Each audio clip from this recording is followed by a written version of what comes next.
I thought money bought loyalty. I was wrong. She had everything most people would sell their soul for. And still she chose to betray me. While I was building companies worth millions, she was building secrets behind my back. This isn't a love story. It's a quiet scandal that started at the peak of my success and ended with someone paying a price they never expected. If you believe betrayal only happens to weak men, subscribe now, because this story will challenge that belief. I saw the message light up her phone at midnight. She turned the screen down fast. Too fast. I said nothing. I told myself powerful men don't interrogate their wives. That confidence means trust. That suspicion is for insecure men. So I swallowed the discomfort. She smiled like nothing happened. Kissed me before bed. Slept peacefully. I stayed awake, staring at the ceiling. The next morning she dressed differently. Not for me. Not for meetings. For someone who needed to be impressed. I noticed the new routine. New gym hours. New excuses. New distance disguised as independence. I could have asked. I could have pressed. Instead, I chose silence and pride over clarity. That decision didn't protect my marriage. It protected her lies. And I had no idea how expensive that silence would become. I noticed the way she checked herself in mirrors again. Not vanity. Preparation. Like someone was watching her closely. She started mentioning a name casually. Too casually. A man from her circle. Someone successful. Someone visible. I looked him up. Elite gym. Thousands of followers. A lifestyle built on attention, not substance. She said he motivated her. Inspired her discipline. Helped her find herself. I heard applause where there should have been distance. I saw how she laughed at her phone. Not the polite smile she gave me. Something lighter. Something I hadn't seen in a while. That night she criticized my absence. My focus. My ambition. As if success had suddenly become my flaw. I realized something then. She wasn't lonely. She was being validated elsewhere. And that realization burned more than suspicion. But I still didn't confront her. I chose observation over action. Because part of me wanted proof, and part of me feared what that proof would destroy. I stopped asking how her day was. I started listening to how she avoided answering. Short replies. Deflections wrapped in charm. I noticed the delays. 10 minutes became 30.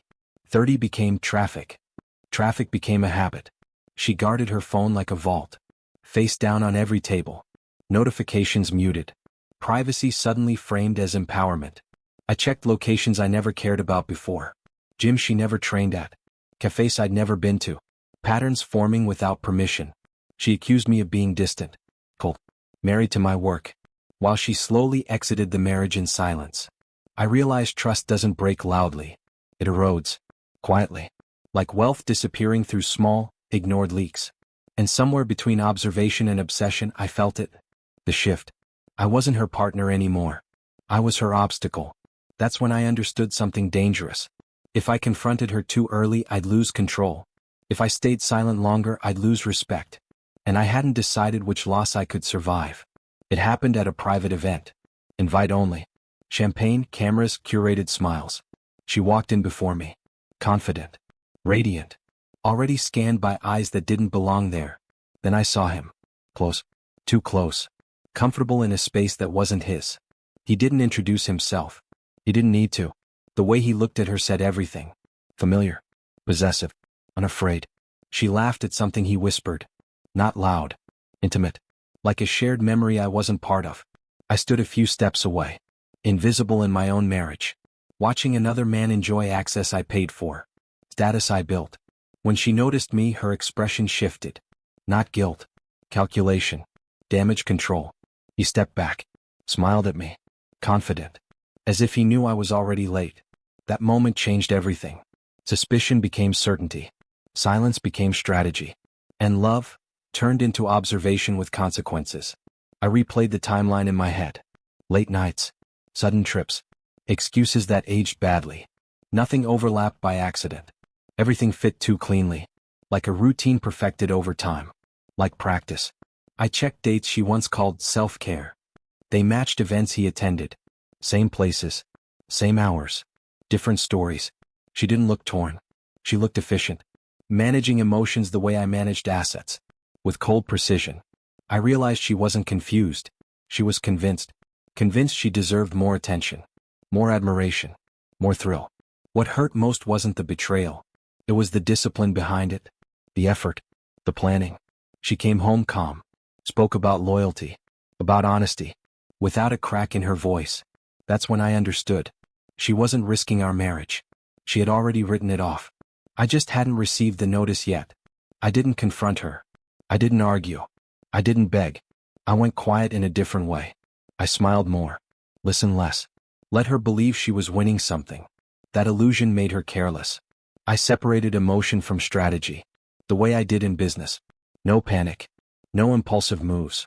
I reviewed accounts she never paid attention to. Assets in my name only. Structures she never questioned. Power hidden in plain sight. She mistook my calm for weakness. For surrender. For acceptance. She had no idea what calm really meant. I stopped trying to be present. I started being prepared. Prepared to lose a wife. Prepared to protect everything else. That was the moment the marriage ended internally. No drama. No closure. Just a door closing quietly in my mind. And while she thought she was escaping something stable, I was building something untouchable. She stopped pretending. The excuses became shorter. The absences longer. The respect non-existent. One night she said she needed space. Not distance. Space. As if the marriage was suffocating her. Her freedom came with anxiety. Late nights turned into restless ones. Smiles became forced. Silence returned, without me. She didn't say it out loud yet. But the fantasy was cracking. And cracks always spread faster than people expect. He loved her when she was visible. When cameras were on. When attention was currency. Not when reality showed up.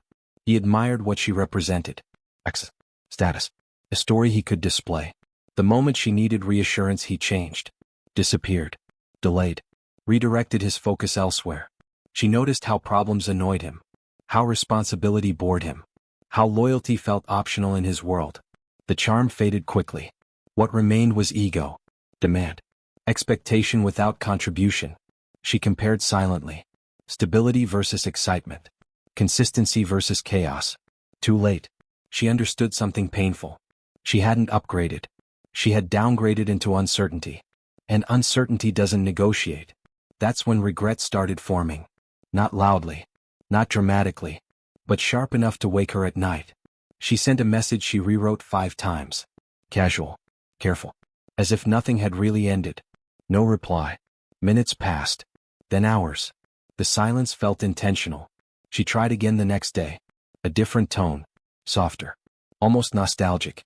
Still nothing. No anger. No explanation. Just absence. She checked my social media. Business updates. Travel photos. A life moving forward without her. That's when panic replaced pride. Because indifference doesn't invite negotiation. It closes doors without noise. And doesn't look back. She realized she hadn't left a man waiting. She had left a man who detached cleanly. And detachment is final in ways arguments never are. For the first time she felt small. Not abandoned. Replaced by silence. And silence doesn't argue back. She showed up unannounced. Same perfume. Same smile. Different energy. She spoke like time could be edited. Like betrayal had an undo button. Like absence was a misunderstanding. Not a choice. I listened without interrupting. Not out of love. Out of distance. Distance sharp enough to feel unfamiliar. She noticed the change immediately. The tone. The posture. The lack of emotional availability. She asked if we could talk. As if talking rebuilt trust. As if words repaired deliberate decisions. As if loyalty was negotiable. I didn't raise my voice. I didn't accuse her. I simply didn't invite her back in. Not emotionally. Not physically. That's when it hit her. She wasn't returning to a relationship. She was asking for access. And access now required a price she couldn't afford. I didn't slow down. I expanded. New deals. New markets opening quietly. My circle changed. Smaller. Sharper. People who valued discretion over noise. I upgraded everything she never noticed before. Not cars. Not houses. My standards. I traveled without announcing it. Closed deals in silence. Built leverage she couldn't track. Power doesn't need an audience. She watched from a distance. Late night scrolling. Comparing versions of me she no longer accessed. Realizing she miscalculated timing. I wasn't trying to prove anything. Growth was happening naturally. Because focus returns when chaos leaves. And peace compounds fast. That's when the imbalance became obvious. She was explaining herself. I was being invited into bigger rooms. Rooms she'd never enter again. And the hardest part for her wasn't losing me. It was watching me become unreachable. Selective. She apologized without saying the word sorry. Carefully. Strategically. As if timing could rewrite intent. She talked about confusion. About pressure. About mistakes. Mistakes don't repeat themselves this cleanly. She asked if I ever missed us. Not love. Not trust. Us as a concept she could step back into. I answered calmly. Briefly. Without emotion. That calm unsettled her more than anger ever could. She realized remorse doesn't restore value. It only highlights what was lost. And loss doesn't negotiate backward. It moves forward without permission. She stood there waiting for a reaction. A crack. A soft spot. Something she could use. But all she found was closure without closure. No argument. No debate. Just a door that didn't open. She saw my life continue without commentary. No explanations. No indirect messages. Just movement. New environments. Private settings. People who didn't need to broadcast proximity to power. She wasn't part of that world anymore. She noticed how unavailable I became. Not blocked. Not hostile. Simply absent. That absence hurt more than confrontation. Because it confirmed something irreversible. She wasn't rejected emotionally. She was excluded structurally. She remembered how safe everything once felt. How boring she thought that safety was. How replaceable she assumed it would be. Assumptions age badly. Every update reminded her of the trade she made. Stability for excitement. Depth for attention. Future for momentary validation. She finally understood. Some doors don't slam. They just stop opening. And no apology changes that. She stopped trying to explain herself. Words had lost value. So had excuses. So had timing. She watched from a distance as my life became quieter. More selective. More expensive in ways money doesn't measure. And completely inaccessible to her. She realized I wasn't cold. I was finished. Finished investing emotion where loyalty failed. Finished revisiting decisions already priced. There was no revenge. No humiliation. Just separation so clean it felt surgical. That clarity hurt more than anger. She finally saw the full picture. She didn't lose a husband. She lost alignment. Protection. Direction. And the cruelest truth settled in. I didn't need to replace her to move on. I needed to remove her. And everything accelerated after that. She was left with memories. I was left with momentum. And momentum doesn't slow down to explain itself. I didn't win because I left. I won because I grew in silence. She didn't lose me overnight. She lost me the moment loyalty stopped being a priority. Power doesn't shout. It withdraws. And sometimes the real punishment isn't regret. It's watching someone you underestimated become everything you'll never